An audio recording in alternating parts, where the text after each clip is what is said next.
Good morning. Hello, everyone. Today is August 3rd. I hope that you're having a good morning. It is Thursday, and today we're in Ezekiel chapter 44. We finished 43 yesterday, and we are reading about the access to the temple and the Levites, and we'll see how far we get. Thank you for coming on a little early with me.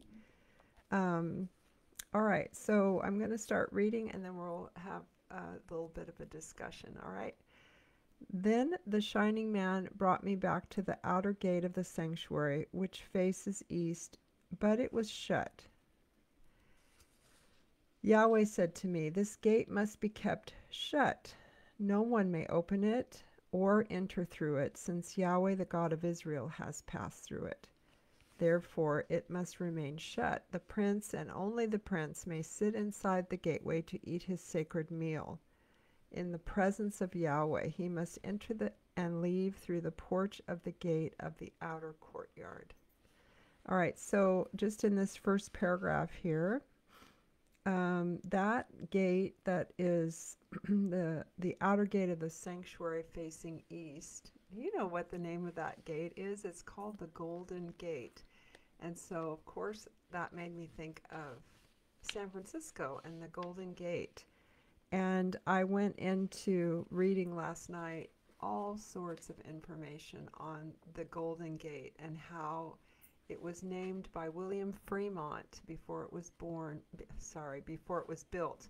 And that whole area leading out into the ocean there, he titled the Golden Gate. And it was before the gold rush, so it had nothing to do with the gold. He was speaking of God's glory going from William Fremont was a man after God. And that's where the city of Fremont is named in the Bay Area as well. But he, among others, the settlers were trying to bring the glory of God from the East Coast to the West Coast in the United States. And that is how the Golden Gate got its name. And so I'm not going to go into everything today about it. I might at another time if it comes up again. But as an intercessor, as a prayerful person, I know that there has been extreme prayer efforts at the Golden Gate at San Francisco, restoring the glory of God there and bringing back what that was meant to be, um, by people who know the history.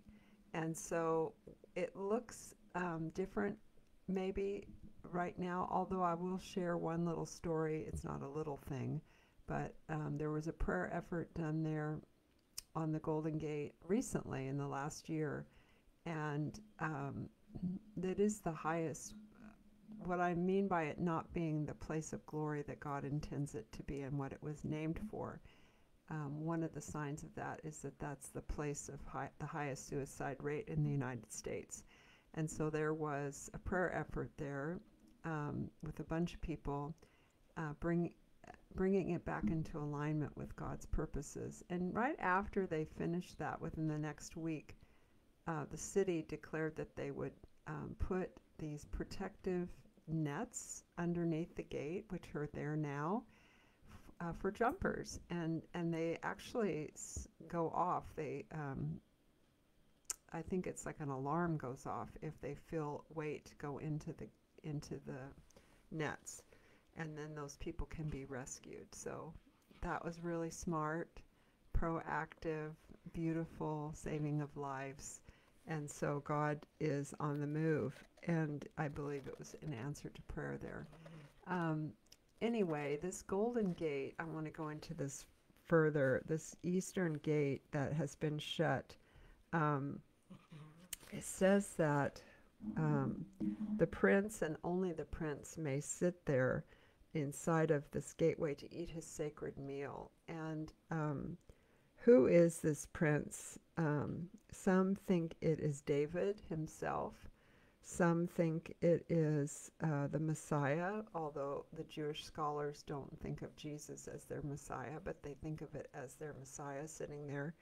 And then other scholars believe that it is Jesus Christ who is called the Prince of Peace. And I just want to follow up with that this sacred meal, this is the gate that he would have walked through, Jesus would have walked through to go to Golgotha. And it's also, the sacred meal is also, Pepper, stop, lay down. Pepper's trying to get my attention the whole time. No, lay down. The sacred meal is the communion, the Last Supper that Jesus gave to his disciples. That is a reference to it. And I believe that that's what this is referring to here prophetically. Let me just read Matthew 26 to you, a bit of it. It's around verse 29. We'll start in 26. As they ate, Jesus took the bread and blessed it and broke it and gave it to his disciples. And he said to them, "This is my body, eat it." And then taking the cup of wine, he gave thanks to the Father. He entered into covenant with them, saying, "This is my blood. Each of you must drink it in fulfillment of the covenant. For this is the blood that seals the new covenant. It will be poured out for many for the complete forgiveness of sins. And the next time we drink this, I'll be with you, and we will drink it together with a new understanding in the kingdom realm of my Father." And then they sang a psalm and left for the Mount of Olives. He's talking about eating again with them in heaven. Okay, so this is incredible that the Prince of Peace is the only person allowed to sit here to have communion with his loved ones, to have that sacred meal. Let's read the next section, Rules for Admission to the Temple. Then the shining man led me through the north gate to the front of the temple, and I looked, and behold, I saw Yahweh's glory cloud filling the temple. And I was awestruck, and I fell face down to the ground. Yahweh said to me, "Son of man, set your heart on what I am about to tell you. Look closely and listen carefully to everything I explain regarding all the laws and instructions about my temple. Pay careful attention to the entrance to the temple and all the exits from the sanctuary. Tell the rebels among the people of Israel, Lord Yahweh says to you, enough of all your despicable deeds, you people of Israel. You have desecrated my temple by admitting Gentiles into my sanctuary who are uncircumcised in heart and body, allowing them into my presence while you offer the fat and blood of sacrifices to me. You've broken my covenant in addition to all the wicked things you've done. Instead of keeping charge of my holy things yourselves, you've placed these Gentiles in charge of my sanctuary." Okay, now we're going to go over to the Levites. All right, I love the Levites. The Levites, Lord Yahweh says, "No Gentile uncircumcised in heart and body may enter my sanctuary, even the foreigners living among the Israelites. For the Levites who abandoned me when Israel turned their backs on me to worship their false gods must bear the consequences of their own sin. They may serve me in my sanctuary by being temple gatekeepers and temple servants. They may kill the animals the people bring to offer as burnt offerings and sacrifices for the people, and by serving the worshippers in the temple. But because they assisted the people of Israel in the worship of their idols and caused them to sin, I, Lord Yahweh, solemnly swear that they will suffer for their sin. They will never draw near to me again to fulfill the priestly office in my presence, nor will they ever again touch my holy things, my very, very holy things. They must bear the shame and disgrace of their despicable deeds. I will, however, assign them the responsibility of performing temple duties in the outer court. I will make them responsible for serving the temple and the work to be done in it." I'm just looking over to see who's on this morning. Hi, Julianne. Hi, Francis. And do you like to be called Fran? That's what I thought, but I'm always unsure. And then Caitlin, good morning. Um, all right. So yes, there was a no pepper.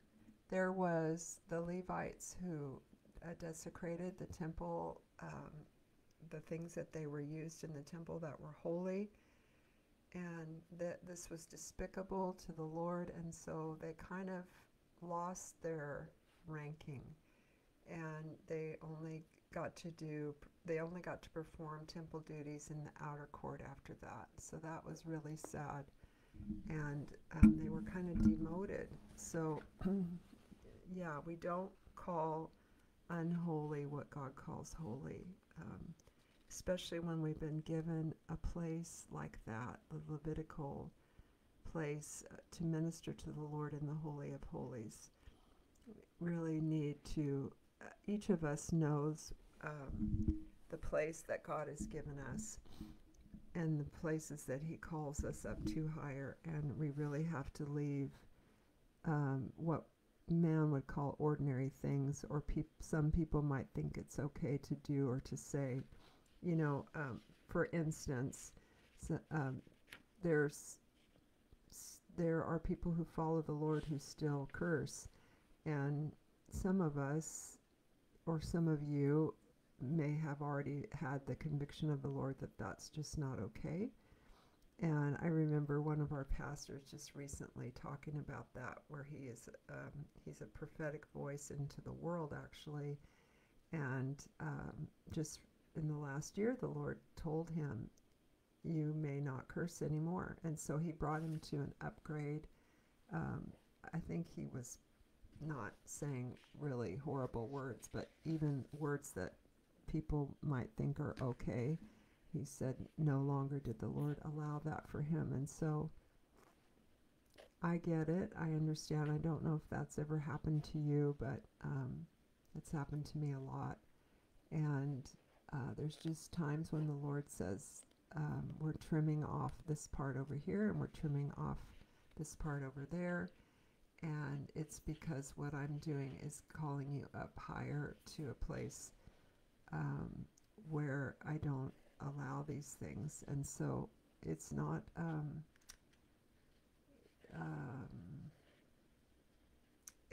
like a hard, fast rule for everybody. It's something that is individual that God does. That's what I'm trying to say. Let me see what you're writing over here. Somebody said, oh, Caitlin, you're so funny. I do too, and I have a daughter who calls me on it, boy. I notice that if I do say a word that I don't think is glorifying to God, it's usually coming out of a place of extreme fear, like maybe a missed car accident or something. Anyway, let's go on to the rules for the priests. Also, I just want to say about that I think there was an element of when that pastor of ours was sharing this, that there's a stumbling of people that can happen with the things that we think are okay to do. And when the Lord trims that off, it's because He's widening the audience, so to speak, so that you're not stumbling people that you didn't know that you were stumbling. Like for him, he was stumbling his staff, actually, the people that work for him. Okay, so here's the next section, rules for the priests. Yahweh says, the Levitical priests, the sons of Zadok, who faithfully served in my sanctuary when the rest of the Israelites strayed far from me, they will come near to me to minister to me. I, Lord Yahweh, declare that they will stand in my presence to offer the sacrifices of fat and blood. They will enter my sanctuary and approach my table to minister to me and to oversee the temple worship.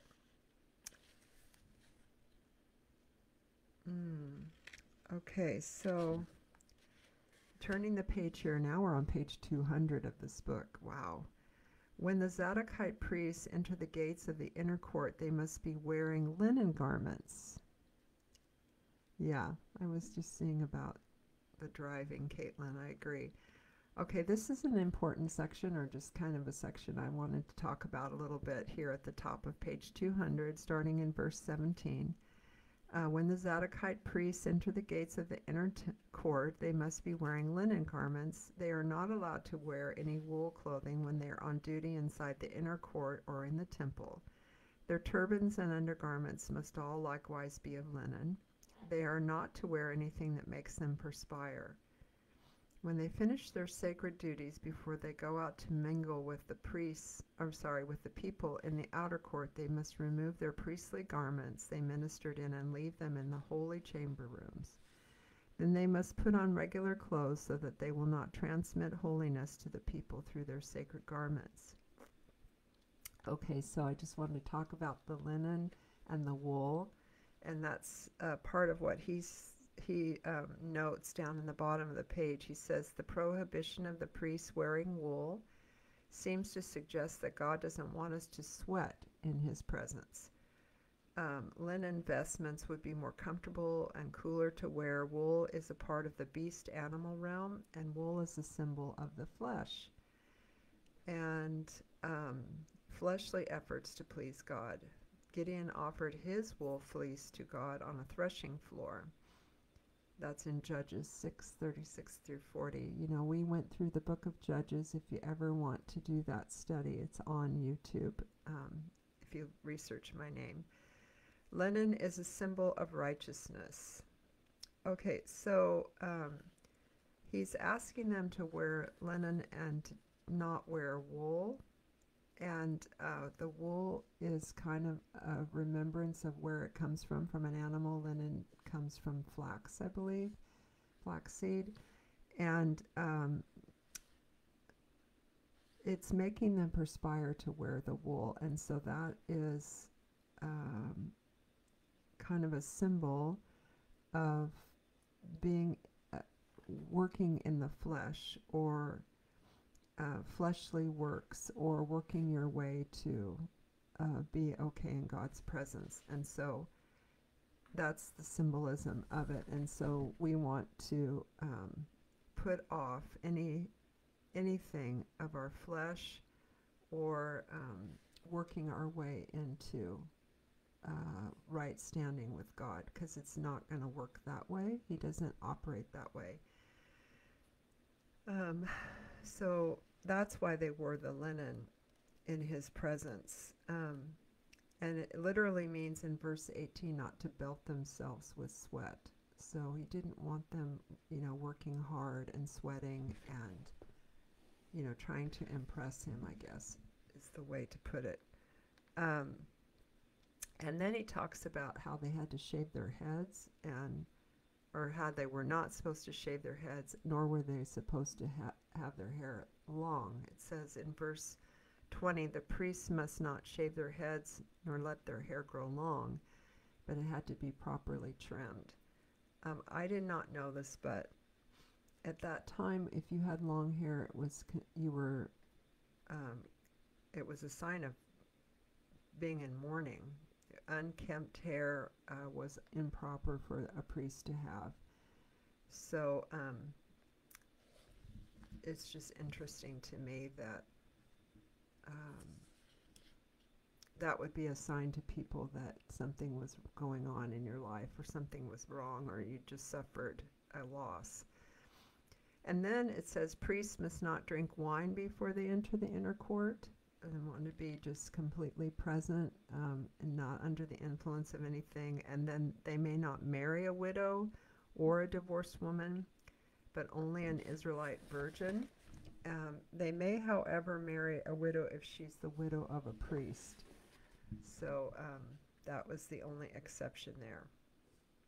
They must teach my people the difference between what is holy and what is ordinary, and make them understand the difference between what is ritually clean for God's service and what is ritually unacceptable. If a dispute arises, the priest will judge it consistent with my laws. They must follow my instructions and regulations for all my appointed feasts and honor my holy Sabbaths.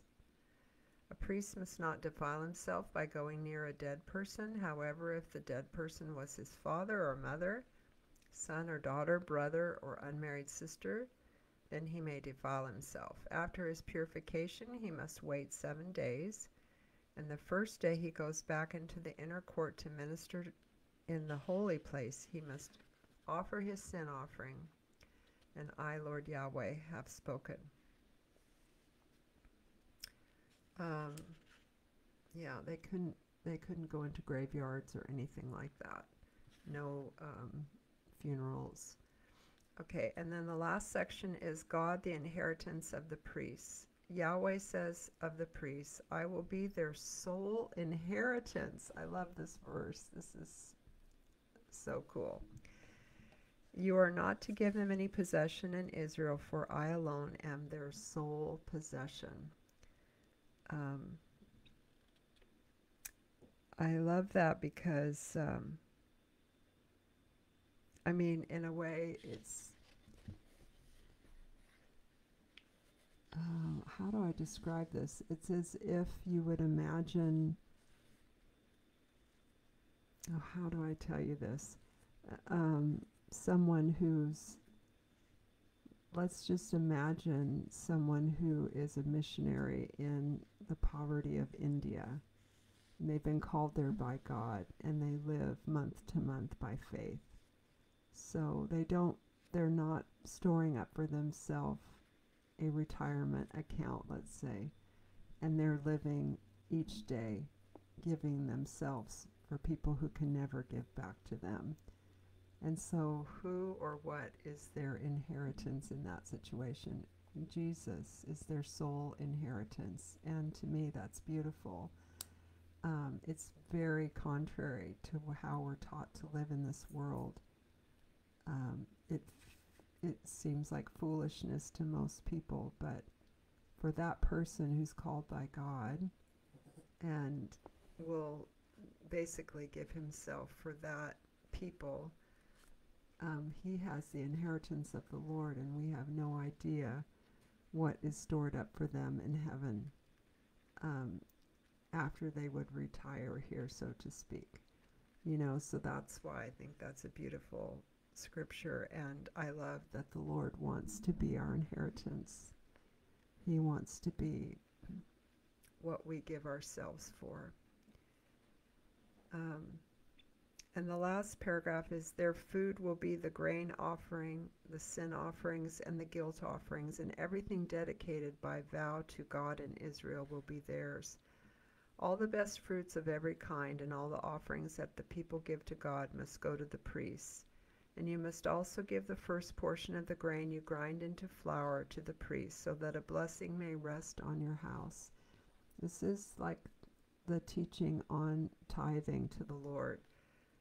And it comes with a promise that a blessing will rest on your house. And so I just wrote in the margin here that the first portion means, for me, practically, that I tithe when I get paid, and I been tempted all my life to wait, and it's just like this gnawing temptation if I don't just write the check, to wait until the end of the month or the middle of the month to see if there's enough, and I look at the bills and all of that stuff. But the Lord said, the first portion, just write the check.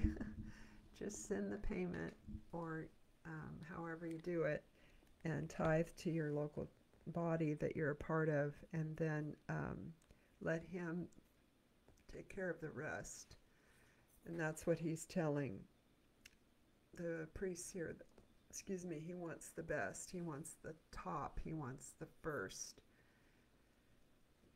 And that's what he's deserving of. And he says, I'll bless your household if you do this. And then the priest must not eat any bird or animal that has died a natural death, or that wild animals have killed.